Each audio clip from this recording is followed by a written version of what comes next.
आप देख रहे हैं न्यूज़ जीरा और मैं आपके साथ विपिन। देश भर में लोकसभा चुनाव की तैयारियां जोरों पर है।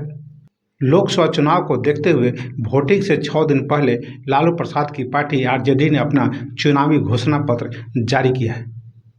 चुनावी घोषणा पत्र जारी करने के बाद विपक्ष की प्रतिक्रिया आनी शुरू हो गई है। इसे बिहार पूर्व उप मुख्यमंत्री तेजस्वी यादव ने लॉन्च किया था। राजद के घोषणा पत्र पर बिहार के उप मुख्यमंत्री सम्राट चौधरी ने कहा, लालू प्रसाद के परिवार ने ये नहीं बताया कि वे 1 करोड़ लोगों को रोजगार देने के नाम पर जमीन कितनी लेंगे। लालू प्रसाद यादव और उनका पूरा परिवार केवल भ्रष्टाचार कर सकता है और उन्होंने भ्रष्टाचार करने का रोड मैप बनाया है कि 1 करोड़ नौजवानों को सपना दिखाकर कैसे उनकी जमीनों को लिखवाया जाए। और उन्होंने क्या कहा, हम आपको सुनवाते हैं। लालू प्रसाद जी के परिवार ने ये नहीं बताया कि 1 करोड़ लोगों को रोजगार देने के नाम पर जमीन कितना लेंगे। जमीन लेने की तैयारी है।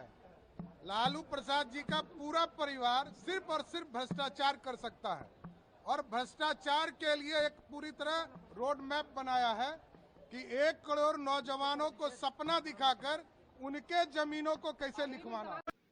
वहीं बीजेपी के सहयोगी जनता दल के नीरज कुमार ने बताया कि राजद 23 सीटों पर बिहार में चुनाव लड़ रहा है, झारखंड में 2 सीटों पर चुनाव लड़ रहा है और बात इंडिया गठबंधन की कर रहे हैं।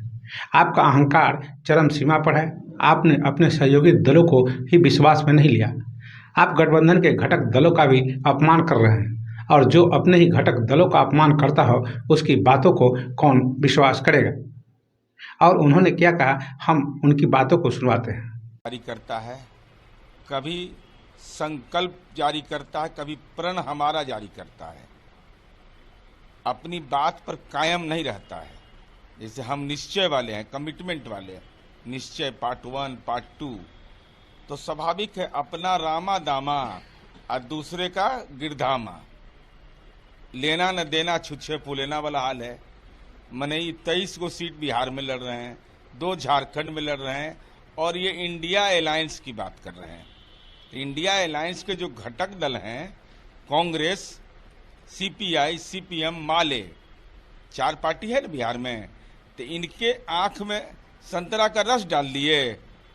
उनको बिठाने में आपको राजनीतिक रूप से बीपीएल हैं, क्यों नहीं बिठाया उनको?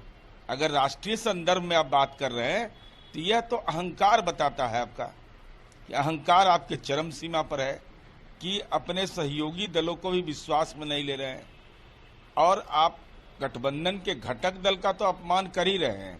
तो जो घटक दल का अपमान करेगा उसके वचन पर और उसके बातों पर कौन कायम रहेगा। वहीं एलजेपी रामविलास के प्रमुख चिराग पासवान ने कहा, एक लंबे समय तक इन्हीं तेजस्वी यादव के परिवार के लोगों बिहार में सत्ता में रहे।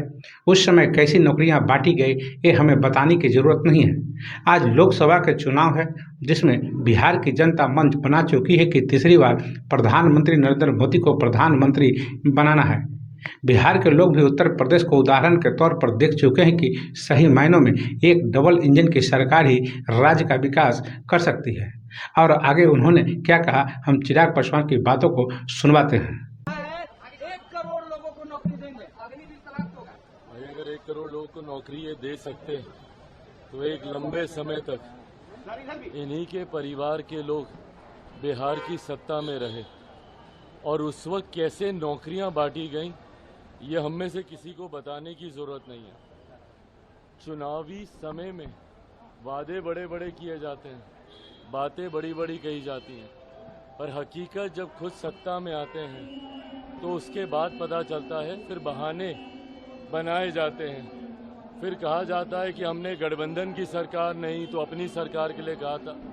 ये तमाम बातें कही जाती हैं। हकीकत है आज की तारीख में ये लोकसभा के चुनाव हो रहे हैं और लोकसभा के चुनाव में बिहार की जनता ये मन बना चुकी है कि पुनः तीसरी बार मौजूदा प्रधानमंत्री जी को ही देश का प्रधानमंत्री बनाना है।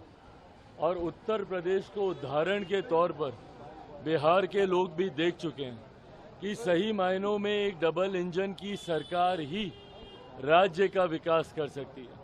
आज एक लंबे समय के बाद बिहार को ये डबल इंजन की सरकार मिली है ऐसे में हर एक बिहारी इसको बरकरार रखना चाहता है और इसकी शुरुआत बिहार की 40 सीटें जीतकर 400 पार का जो लक्ष्य है उसके लिए संकल्पित है। नमस्कार।